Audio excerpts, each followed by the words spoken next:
네, 오단볼로 세상 보기 글에 관한 설명을 하도록 하겠습니다. 네, 이 설명은 어, 내가 적어 놓았던 그 굴 구조도에 관한 구두 설명이기 때문에 구조도를 보고도 이해가 되는 학생들은 굳이 이 영상을 참고하지 않아도 좋겠습니다. 그럼 지금부터 시작하겠습니다. 일단 이 사람은 최근의 현상에 대해서 이야기를 하고 있습니다. 옷이 유행이 점점 빨라져서 개의 매일 새로운 옷이 쏟아져 나온다. 근데 여기서 이 글쓴이가 문제라고 생각하는 것은 새 옷이 계속해서 바뀌는 그 유행이 어떻다고 생각을 하고 있어요. 그 이웃이 더 이상 입지 못할 옷이 되어서 버려지는 이것을 문제 상황으로 생각을 하고 있습니다.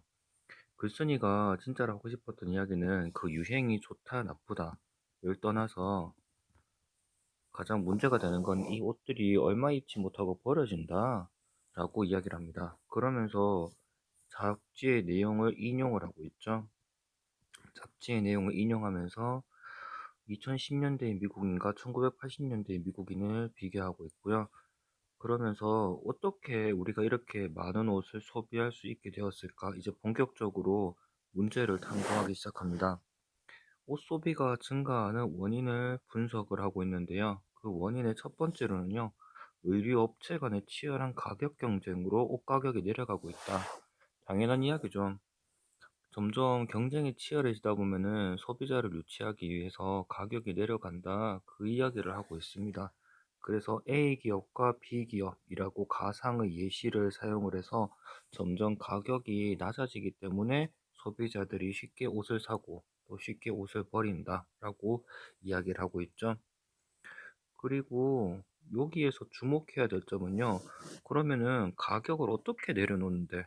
아니, 원당 가격을 내리는, 원당 가격이 사실 뻔하잖아요. 그러면 내릴 수 있는 가격이라는 것은 바로 노동 비용, 그러니까 사람의 월급을 후려쳐서, 인건비를 후려쳐서 가격을 내린다라고 이야기를 하고 있습니다. 인건비를 후려치기 위해서 우리나라에는 최소한으로 줘야 될 돈이 있고, 그러다 보니까 인건비를 후려칠 수가 없다. 그래서 인건비를 후려치기 위해서 섬유회사들이 밖으로 나간다. 해외에서 임금이 저렴한, 상대적으로 우리나라보다 저렴한 나라에 가서 옷을 생산한다. 이런 식으로 원가 절감을 하고, 원가 절감을 통해서 경쟁에서 이기게 되고, 그러면서 사람들이 옷을 많이 사게 되더라 라는 이야기를 하고 있습니다. 그리고 두 번째 원인, 가격이 싸졌기 때문에 옷을 많이 소비한다. 두 번째 원인은요, 의류 업체 간의 속도 경쟁 때문이다 라고 이야기를 하고 있습니다. 의류 업체 간에 우리가 좀 더 빨리 봄 신상을 내놔야 돼, 가을 신상을 내놔야 돼, 이런 이유에서 의류 업체들 간에 엄청나게 경쟁을 하고 있다. 가격 경쟁뿐만이 아니라 유행의 속도 경쟁도 일어나고 있다. 그 과정에서 중요도가 낮은 부분을 축소하거나 업체에서 제작 기간을 첫 번째로 줄이고 운송 시간도 단축하고, 이런 방법들을 통해서 의류 업체들 간의 속도 경쟁에서 이기기 위해서 노력을 하다 보니까 소비자들은 유행을 빨리빨리 타게 된다. 이런 이야기가 있었고요. 그리고 세 번째로는요. 그리고 소비자들이 엄청 좋아한다. 이런 것들을 소비자들이 외면하면은 이런 시장이 성립이 되지 않잖아요. 소비자들이 이렇게 기업들끼리 서로서로 싸우면서 가격을 내린다든지 엄청 유행이 빨리 바뀌는 것을 소비자들이 무엇보다 좋아하기 때문에 이런 일들이 발생한다라고 이야기를 하고 있습니다. 이때까지는 중립적이에요. 이때까지는 글쓴이가 굉장히 중립적이고 객관적으로 그냥 이런 현상이 있다라고 굉장히 드라이하게, 건조하게 이야기를 하고 있는데, 이제 본격적으로 이거를 너네들 이런 거 소비자들이 열렬하게 호응하기만 하면 좋은 것 같아? 이렇게 호응하는 것이 올바른 행동인 것 같아? 라고 두 번째로 문제를 제기하고 있습니다. 소비자들이 어떻게 이렇게 옷을 쉽게 구매할 수 있게 되었는가? 첫 번째 문제를 제기했고, 두 번째는 이렇게 쉽게 옷을 구매하고 하는 것이 과연 옳은 일인가? 하는 이야기를 이제부터 가치 판단이 일어나고 있습니다. 가치 판단을 이제 분석적으로 자기 주관적인 이야기를 하고 있는데요. 이러다 보니까 첫 번째 문제가 디자인 도용이 발생하게 된다. 사실 디자인을 개발하려면은 엄청난 시간과 돈과 노력과 인력이 들어가잖아요. 근데 어떻게 아까 전에 얘기했다시피 유행을 속도 경쟁에서 이기기 위해서는 옆 디자인을 마구마구 뺏기거나 도용을 한다 이런 식이죠. 이렇게 하다 보니까 디자인 도용을 하면은 불법이니까 처벌을 받아야 하잖아요. 근데 어때? 디자인 도용으로 얻을 수 있는 이익이 그러니까 1억 원을 벌었으면 처벌로 벌금 한 100만 원 낸다 칩시다. 그러면 훨씬 더 이익이잖아요. 이렇게 디자인 도용으로 벌금을 좀 때려 맞더라도 유행을 타서 그게 우리 회사에 이득이 된다면 얼마든지 한다. 그리고 이렇게 디자인과 관련된 지적 재산권의 소송의 경우에서는 소송 과정이 엄청 길고 복잡하고 변호사를 들이는 사는 비용도 만만치가 않아서 소송 자체를 포기하는 디자이너가 많대요. 그러다 보니까 더욱더 이러한 사태가 불붙는 거죠. 어차피 소송도 못 할 거니까 소송한다 해도 벌금 조금 물어주는 거고. 그러니까 디자인 도용 사태가 이렇게 발생을 하게 된다는 이야기를 하고 있습니다. 근데 이거는 굉장히 어 국지적인 굉장히 작은 문제일 뿐이에요. 진짜 문제는 여기 있습니다. 두 번째 문제, 환경이 오염되고 있다라고 얘기하고 있습니다. 그러면서 그린피스의 자료를 인용을 하고 있죠. 이 의류의 양이 이렇게 어마어마한 점인데 이 어마어마한 의류들을 생산하는 과정에서 버려지는 직물들도 있고 나중에 수업 시간에 보겠지만 청바지 한 벌을 만들기 위해서 사용되는 물의 양이라는 게 엄청나거든요. 엄청나게 환경오염이 되고 있다.